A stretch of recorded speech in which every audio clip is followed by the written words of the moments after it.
Sit up straight. Sit up straight. I am. No, you're not. Straighter. I'm recording. Are you really? Oh. Don't do that. Stewart. What was high school like for you? A long time ago.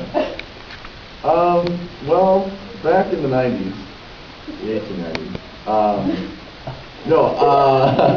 high school was, I don't know, I mean, it was a lot of fun, I suppose. I don't know, I look at myself today when I was like in high school, and sometimes I feel really bad about my life. No, I mean, I was the guy who was pretty much friends with everybody. I mean, my group of friends was very, very smart and talented. I mean, we were the ones that were pretty much cool with everyone. You know, out of that group of friends, I mean, one's a doctor, one's a lawyer, one's an architect, one works for NASA. I don't know. I spun the dial and landed on teacher, apparently. I don't really know. I don't know. For me, looking back in high school, it's all about the relationships and the people that I met and the people that influenced me, including teachers. What can you look for in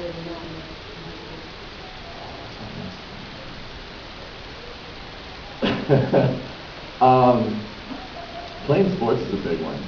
Playing sports is a lot of fun, and I definitely regret not enjoying it as much as I probably could have, because, you know, at the time you're all competitive and it's like your whole world, but you know, when you get out of it, you start to miss it. I don't know, something that I don't miss. Probably everybody judging you for being a high schooler. Like, no matter what you do or what you say or who you are, people look at you as a high schooler and they automatically assume that you just don't know what you're talking about, or that you just don't have enough experience to know how the world works. And that's frustrating. And, you know, you're at a time in your life where you're starting to learn about yourself and about the world around you, and you have all of these like ideas and opinions, and it's a really cool time, and I think that most people should respect that. So you're obviously involved in sports, but like, how would you describe yourself? What? Oh man, definitely not athletic. I don't know. I was voted the biggest flirt in my high school. Bad thing. I can have this later. I don't know. I'm a people person, and anybody who meets me knows that. But I literally just enjoyed like meeting people and talking to people. And if I would describe myself, it would probably be a social Tyrannosaurus Rex, because I was not a butterfly. Tell me about your friends and your team. Well, I already kind of mentioned my friends. I have probably a group of like 7 or 8 really, really close guy friends that I still talk to, that I'm really still very close to. And I am just continually amazed at how successful our group of friends from high school is.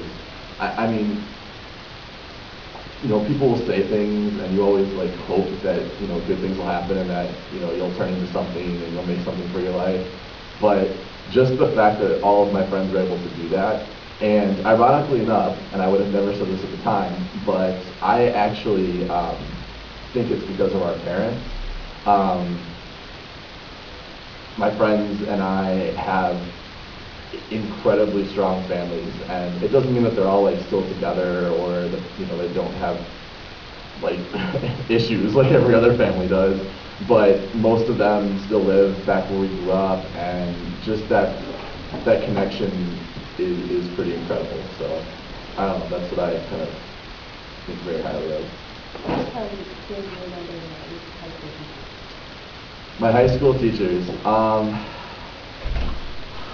You know, it's kind of weird as a high school teacher now, like thinking about how I thought of my teachers. There were a couple that, I mean, to this day, I am just still in awe of how incredible they were. Just as people and as educators, and how passionate they were. You know, there's 3 or 4 that still to this day stick out. There's always going to be the ones that you hate, that just absolutely frustrated you, that hated you for no reason, or you didn't know what the reason was. there was one that I had a huge crush on. Miss Brown. I think the interesting thing about high school teachers and what you remember is, and it's frustrating for me as a teacher now, but like, no one is like, oh, I remember they taught me X, Y, Z. It's like, oh, I really liked them, or they were really cool. So I think it's just hilarious because as a teacher, you want someone to be like, oh, I remember supply and demand. But in reality, 10 years from now, whatever it is, people are just going to remember who you were and the things that stick out in their memories about you. And that's, I think there's a lot to say about that. I don't think it's a bad thing. Yeah, one best moment in your life. Just one? God, I have to hard down the list a little bit. An embarrassing moment. God, my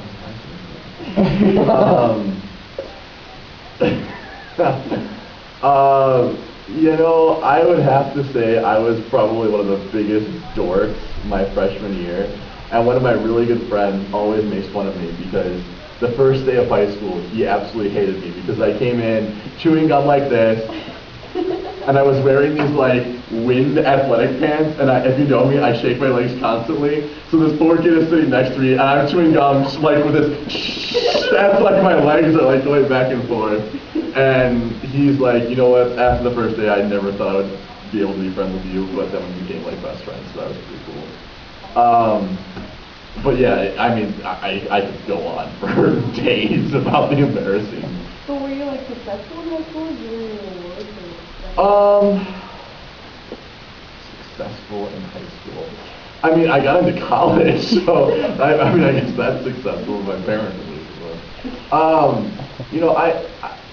I took every honors and AP class. I mean, what's funny is I prided myself on the fact that even though I was like one of the smart kids or in the smart kids classes, I was not like them. I was the one who was always making fun of those people. So I enjoyed that. Would you like to give any advice to you guys? Like myself, don't be me. You know what? High school, as important as it seems when you're in it, and it does, high school is just merely one small step on a very long path, and you should appreciate it, both the triumphs and the tragedies, because they honestly make you who you are. But if I was to give a piece of advice, I would say the bad times are never as bad as they seem, and the good times really aren't that great in perspective. But that doesn't mean that they're not meaningful, and you should appreciate that. Thank you. You're a lovely person. Thank you. How are you? She's a beautiful soul. She's a close-up of me. Zoom in on that.